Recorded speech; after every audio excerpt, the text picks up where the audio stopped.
Hello friend, welcome to e learning with Durgesh. स्वागत है आप सभी का e learning with Durgesh. Friend, CDP की इस महत्वपूर्ण क्लास में मैं मुकेश आप सभी का स्वागत करता हूं। फ्रेंड, हम लोग डिस्कस कर रहे हैं इसमें सीटेट के परिप्रेक्ष्य में विगत वर्षों के जो प्रश्न पत्र हुए हैं उनको हम लोग चर्चा कर रहे हैं। तो उस कड़ी में आज हम लोग सीडीपी का 2016 का फरवरी का पेपर हम लोग जो आज डिस्कस करने वाले हैं और यहाँ से जो भी प्रश्न बन सकते हैं भविष्य में उसको लेकर हम लोग जो है डिस्कशन यहाँ पर करेंगे और साथ ही साथ इसको पूरा हल करेंगे। तो चलिए फ्रेंड, क्लास को प्रारंभ करते हैं। एक सिंपल से और एक मोस्ट इंपॉर्टेंट प्रश्न के साथ जो आपके स्क्रीन पर है कि के विचार से बच्चे ज्ञान के सक्रिय निर्माता होते हैं, उन्हें नन्हे वैज्ञानिक भी कहा जाता है जो संसार के बारे में अपने सिद्धांतों की रचना करते हैं। तो मोस्ट इंपॉर्टेंट क्वेश्चन है फ्रेंड, ये भी आई वाला क्वेश्चन है।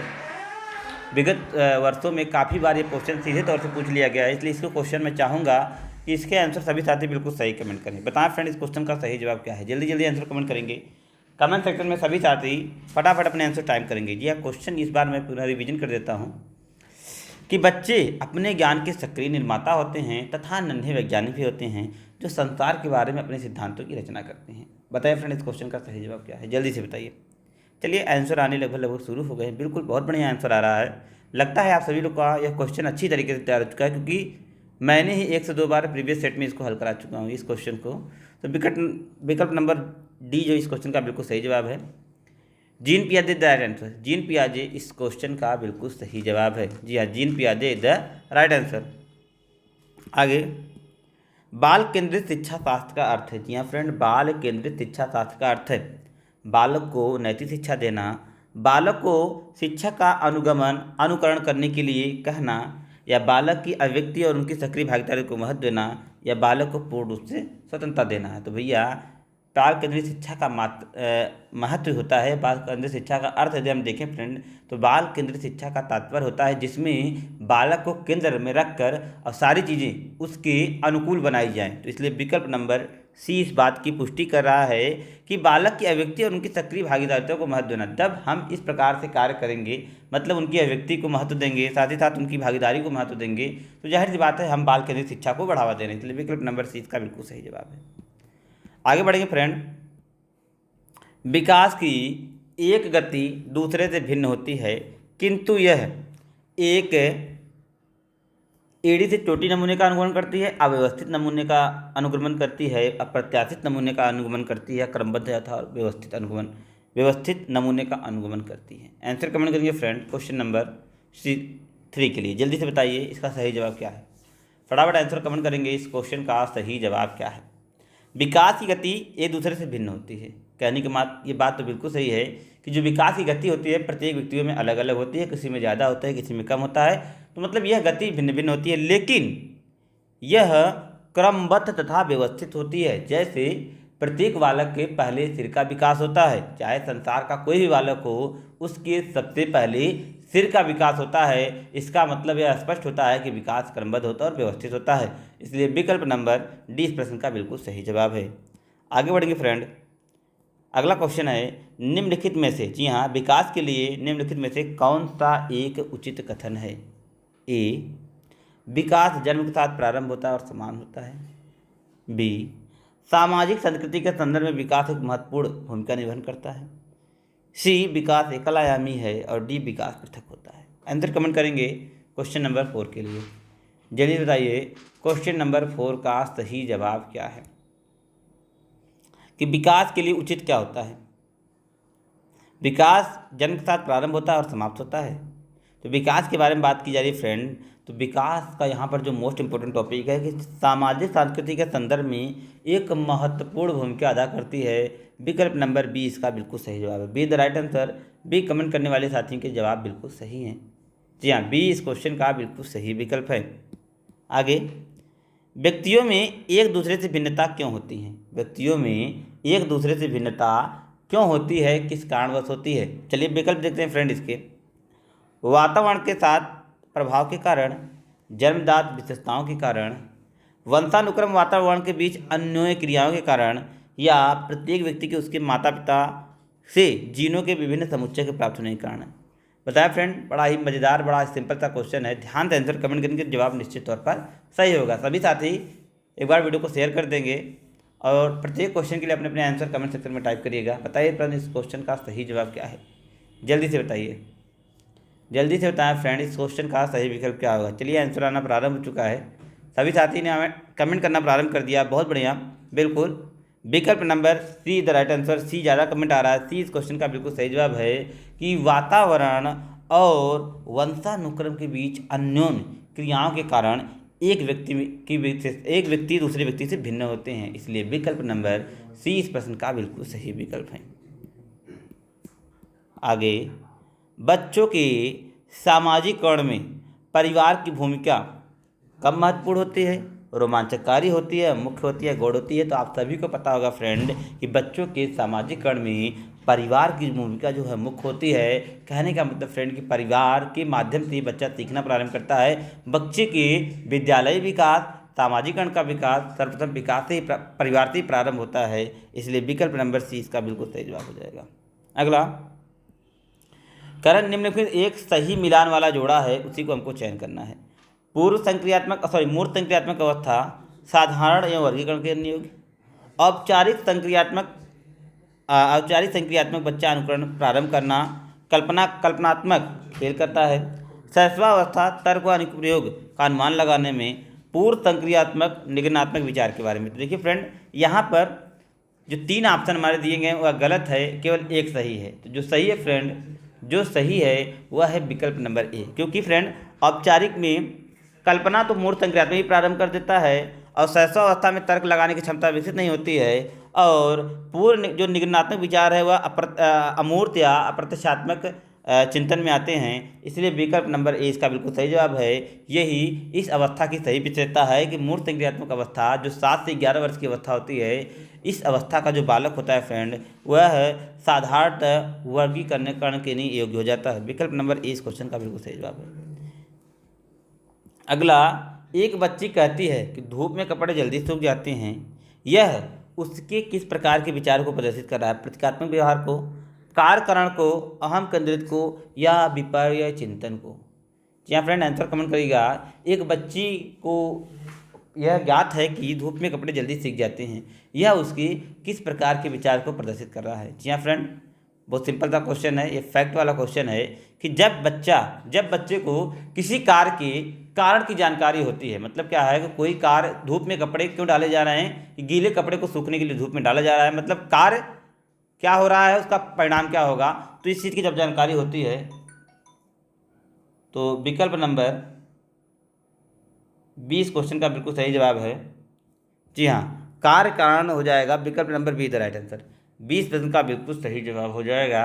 बी आंसर कमेंट करने वाले सभी साथियों के जवाब बिल्कुल सही हैं। आगे, पियाजे के अनुसार बच्चों का चिंतन वयस्कों से मात्रा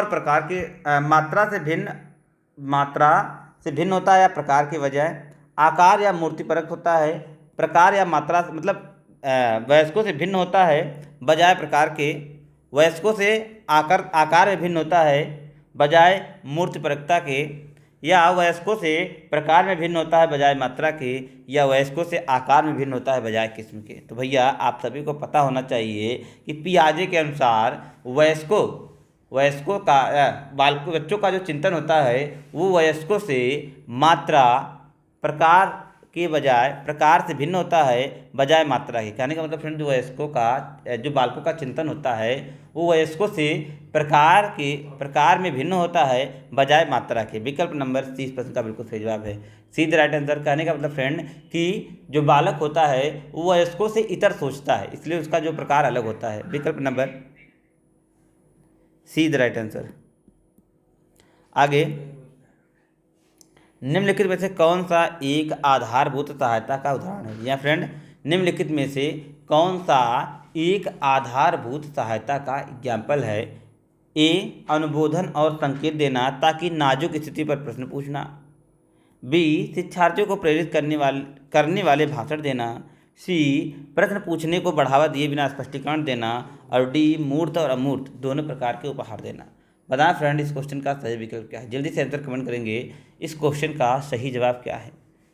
जी हाँ, पूछा जा रहा है आधारभूत सहायता के एग्जाम्पल क्या है, मतलब किनके द्वारा हम बच्चों को आधारभूत सहायता दे सकते हैं। तो देखिए फ्रेंड, अगर ध्यान से आप देखेंगे तो विकल्प नंबर यहाँ पर ए इस बात की पुष्टि कर रहा है कि अनुबोधन और संकेत देना नाजुक स्थितियों पर प्रश्न पूछना है।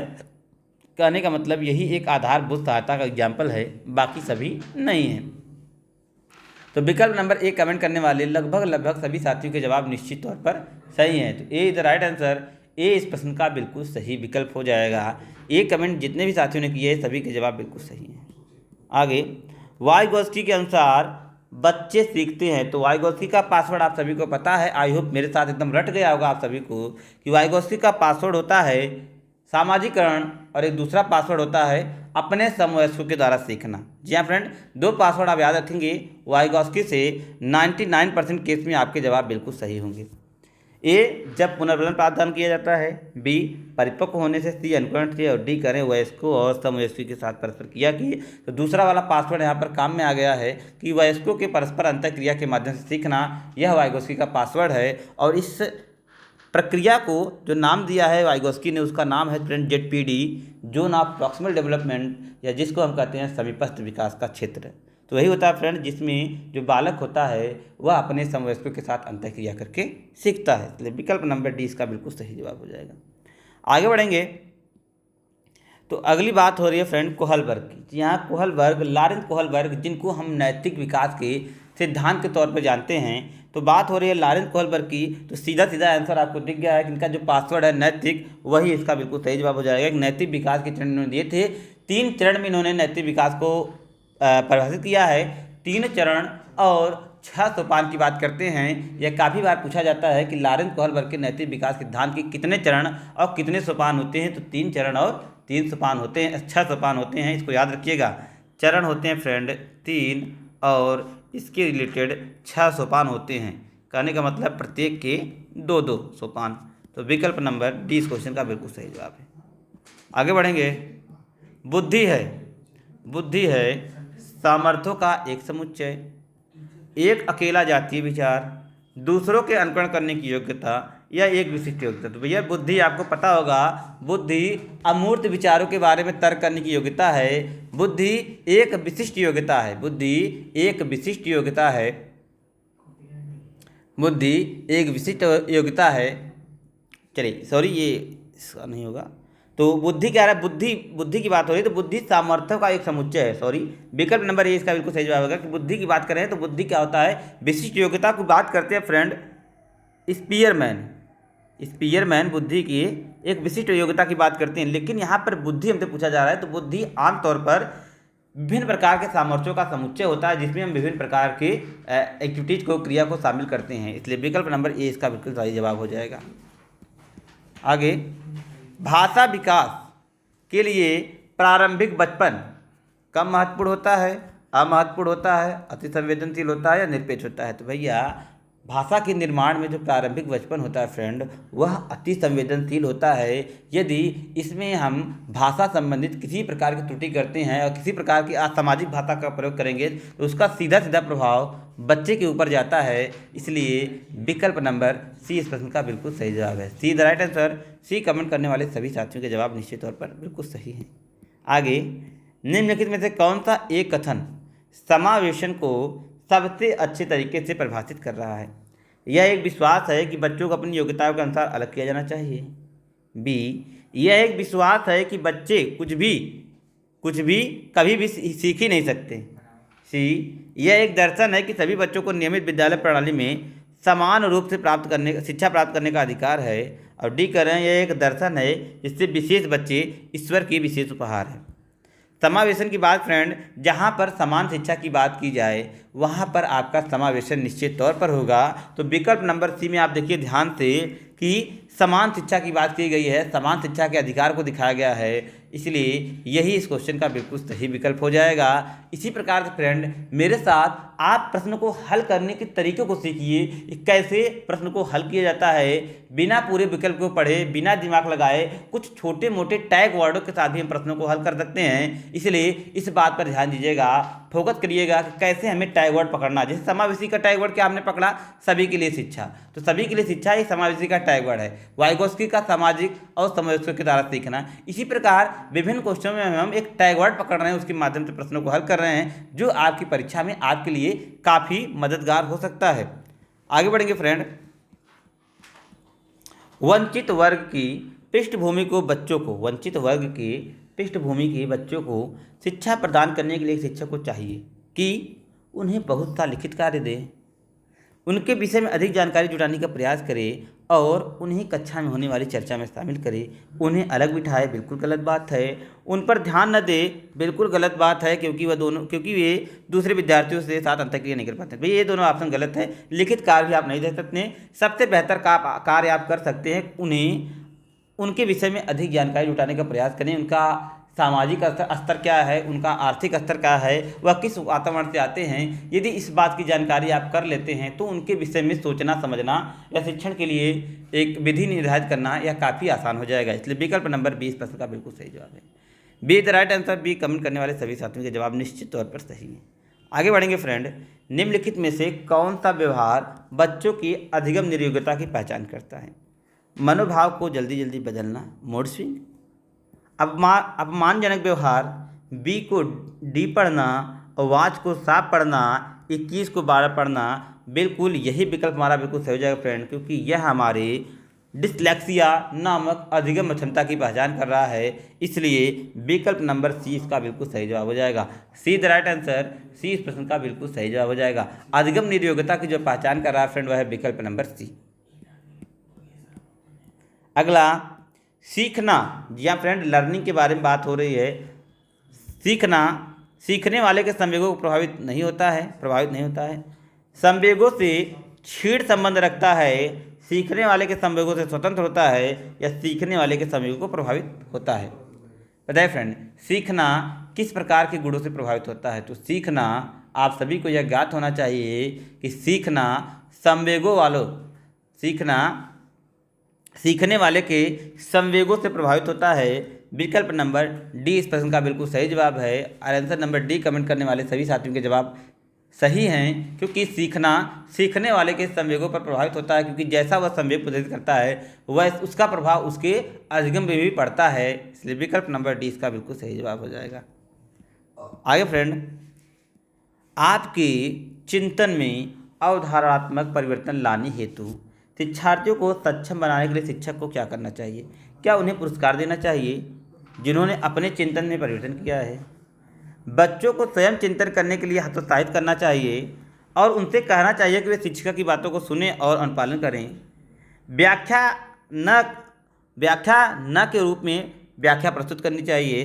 स्पष्ट और आश्वस्त करने वाली व्याख्या देनी चाहिए तथा शिक्षार्थियों के साथ चर्चा करनी चाहिए। तो देखिए फ्रेंड, जो विकल्प बच्चों से ज़्यादा जुड़ा हो, जो विकल्प बच्चों के दिमाग मतलब बच्चों को ध्यान में रखकर या बच्चों के ज़्यादा करीब हो, वही विकल्प सीटेट में 99% सही होते हैं। जिनका संबंध बच्चों से सीधे तौर पे हो, उनको किसी प्रकार की घुमाव न हो, वो विकल्प सीटेट में ज़्यादातर सही होते हैं, जैसे कि विकल्प नंबर डी।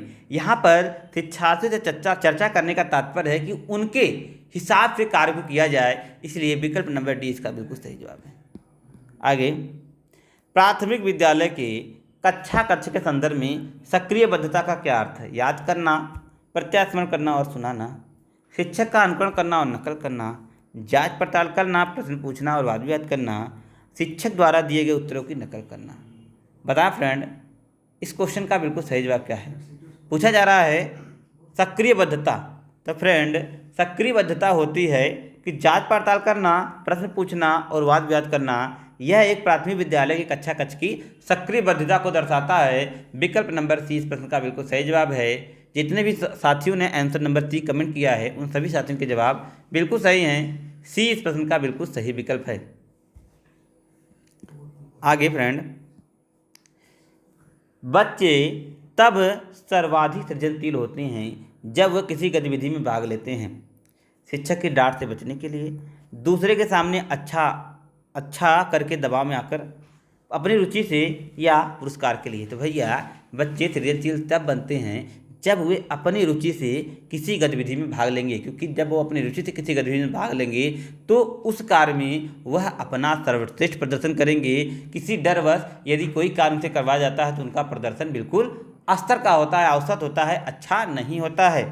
विकल्प नंबर सी इसका बिल्कुल सही जवाब है। ये सारे प्रश्न फ्रेंड आपकी परीक्षा में पुनः पूछे जा सकते हैं, क्योंकि यह प्रश्न काफ़ी बार थोड़ा सा मतलब इसका लैंग्वेज बदल कर बार बार पूछे जा रहे हैं, तो इस प्रकार के प्रश्नों को ध्यान रखिएगा, निश्चित तौर पर ये प्रश्न पुनः आपसे पूछे जा सकते हैं। आगे, अधिकांश भारत में अधिकांश खाताएँ जो कक्षाएँ हैं वह बहुभाषी होती हैं। इसे शिक्षक द्वारा किस रूप में देखना चाहिए? परेशानी के रूप में, समस्या के रूप में, संसाधन के रूप में या बाधा के रूप में? तो मैंने पिछले क्लास में डिस्कशन किया है फ्रेंड कि जो बहुभाषी कक्षाएं होती हैं उसमें शिक्षक को संसाधन के रूप में देखना चाहिए, क्योंकि क्या है, इसमें शिक्षक क्या होता है, अलग अलग भाषा जानने वाले छात्र मिलते हैं, जिससे क्या है कि वे नवीन जानकारी को एक दूसरे में हस्तांतरित करते हैं और कक्षा का जो माहौल होता है वह सीखने के अनुकूल हो जाता है। विकल्प नंबर सी इस प्रश्न का बिल्कुल सही जवाब हो जाएगा। C the right answer, C comment इसका बिल्कुल सही है। आगे, विद्यार्थियों द्वारा की गई गलतियों और त्रुटियां बच्चों को कमज़ोर अथवा उत्कृष्ट चिन्हित करने के लिए अवसर देती हैं। शिक्षक और शिक्षार्थी की असफलता के सूचक हैं। उनके चिंतन को समझने के अवसर के रूप में देखी जा सकनी चाहिए या कठोरता से निपटाई जानी चाहिए। तो फ्रेंड, जो गलतियां और त्रुटियां होती हैं वे बच्चों के चिंतन को समझने के अवसर के रूप में देखी जानी चाहिए। कहने का मतलब फ्रेंड कि बच्चा कितनी गलतियां करता है, कितनी त्रुटियां करता है, यह इसके सीखने के संदर्भ में चिंतन योग्य होता है। इसलिए विकल्प नंबर सी इसका बिल्कुल सही जवाब हो जाएगा। C the right answer, C comment करने वाले सभी साथियों के जवाब बिल्कुल सही हैं। जटिल परिस्थितियों को संसाधित करने में शिक्षक बच्चों की सहायता कर सकता है।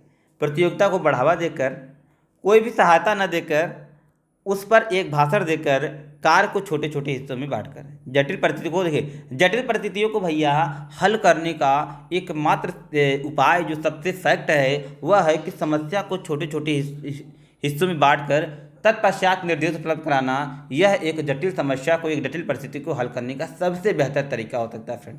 विकल्प number D is right answer, D इस प्रश्न का बिल्कुल सही जवाब है। आगे, जब शिक्षार्थी समूह में किसी समस्या पर चर्चा का अवसर दिया जाता है, तब उसके सीखने का वक्र होता है बेहतर, स्थिर, अवनत या समान। बात कर रहे हैं समूह में किसी समस्या का भाई चर्चा का अवसर दिया जाता है, समूह भावना के विकास हो रही है। समूह भावना की बात कर रहे हैं फ्रेंड कि आपको पता होना चाहिए कि जब बच्चे समूह में किसी समस्या पर चर्चा करते हैं तो उनका जो ग्राफ होता है फ्रेंड वह बेहतर हो जाता है। कहने का मतलब सरल देखे से वह जो है कॉन्केव लाइन की तरफ हो जाता है। कहने का मतलब उन्नतिशील या आपका सकारात्मक अधिगम वक्र की तरफ हो जाता है। इसलिए विकल्प नंबर ए इसका बिल्कुल सही जवाब है। आगे, निम्नलिखित में से कौन सी स्थिति बाल केंद्रित कक्षा कक्ष को प्रदर्शित कर रही है? एक कक्षा जिसमें शिक्षिका नोट लिखा देती है और शिक्षार्थी उन्हें याद करने की कहा जाता है। याद वाला जो ये नेगेटिव वर्ड है, यहाँ याद करना, दंड देना या विद्यार्थियों के अहित की बात की जाए वो सारे आपके नेगेटिव कमेंट हैं, उनको पहले आप कट कर दीजिएगा। एक कक्षा जिसमें पाठ्य पुस्तक एकमात्र संसाधन होता है जिसके संदर्भ में शिक्षिका देती है, ये बिल्कुल गलत। एकमात्र संसाधन पाठ्य पुस्तक नहीं होता है। एक कक्षा जिसमें शिक्षार्थियों के समूह में बैठे हैं और शिक्षिका बारी बारी से प्रत्येक समूह में जा रही है, ये क्वेश्चन कुछ ठीक है। एक कक्षा जिसमें शिक्षार्थियों का व्यवहार शिक्षिका द्वारा दिए जाने वाले पुरस्कार और दंड पर संचालित होता है। तो फ्रेंड, यहाँ पर जो विकल्प बिल्कुल सही है वह है ऑप्शन नंबर सी, कि एक कक्षा जिसमें शिक्षार्थियों के समूह में बैठे हैं और शिक्षिका बारी बारी से प्रत्येक समूह में जा रही हैं। इससे क्या है, वह प्रत्येक बच्चे को प्रॉपर समय दे रही हैं और जिससे क्या है वह बाल केंद्रित शिक्षा के लक्ष्य की जो उद्देश्य है उसकी प्राप्ति को कर रही हैं। विकल्प नंबर सी इसका बिल्कुल सही जवाब है। एक सह शिक्षा कक्षा में लड़कों से शिक्षक कहता है कि लड़के बनो और लड़कियों जैसा व्यवहार मत करो। यह टिप्पणी जाति भेदभाव का परिचायक है। लड़के और लड़कियों के साथ व्यवहार का एक अच्छा उदाहरण है। लड़के और लड़कियों में भेदभाव की रुचिबद्ध धारणा को प्रकट करता है। लड़के और लड़कियों पर जीव वैज्ञानिक महत्व को उजागर करता है। फ्रेंड, बड़ा ही मोस्ट इंपॉर्टेंट क्वेश्चन है फ्रेंड। यहाँ से तो आप मान के चलिए प्रत्येक परीक्षाओं में, मतलब जितनी भी सीटी की अब तक परीक्षाएँ हुई, यहाँ से एक प्रश्न आना लगभग बिल्कुल 100% तय होता है। और काफ़ी बार केवल भाषा बदल कर प्रश्न आपसे पूछे जाते हैं। तो पूछा जा रहा है कि एक सह शिक्षा कक्षा में लड़कों एक जो है सह शिक्षा कक्षा में, मतलब जहाँ लड़के और लड़कियाँ साथ साथ हैं, शिक्षक यह कहता है कि लड़के बनो, लड़कियों की तरह व्यवहार मत करो। तो फ्रेंड हुआ क्या कर रहा है, लड़के और लड़कियों में भेदभाव की रूढ़िबद्ध धारणा, जैसे कि मतलब विगत वर्षों से चला आ रहा है, बहुत पुराने समय से लड़के और लड़कियों के भेदभाव का जो अवधारणा को बनाए हैं उसी को फॉलो कर रहा है। इसलिए विकल्प नंबर सी इसका बिल्कुल सही जवाब हो जाएगा। अगला फ्रेंड, आकलन का संबंध है। आकलन का संबंध है, जल्दी से आंसर कमेंट करिएगा कि आकलन का संबंध है। तो ये फ्रेंड, आकलन जो होता है वह सीखने में सुधार का एक तरीका होता है। सीखने में सुधार का एक तरीका होता है। ये लेबल नापने का काम नहीं करता, प्रतियोगितात्मक भावना के लिए इसका प्रयोग नहीं होता, तनाव और दबाव को उत्पन्न करने के लिए नहीं होता है। जो होता है फ्रेंड, वह सीखने में सुधार का एक तरीका होता है आकलन, जिसके द्वारा हम एक बच्चे के संदर्भ में भविष्यवाणी कर सकते हैं कि बच्चा भविष्य में कितना आगे जा सकता है।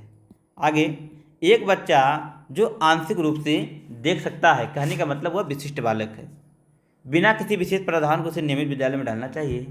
उसे शिक्षा नहीं देनी चाहिए क्योंकि वह उसके काम नहीं आएगी। ये दूसरे नेगेटिव नहीं देनी चाहिए, ये नेगेटिव है, काट देंगे पहले ही। उसे अलग संस्थान में डालने की आवश्यकता है। विशेष प्रावधान करते हुए उसे नियमित विद्यालय में, देखिए ये भी अलग अलग करने की बात नहीं होती है। विशिष्ट बच्चों को हम समावेशी शिक्षा के अंतर्गत रखते हैं।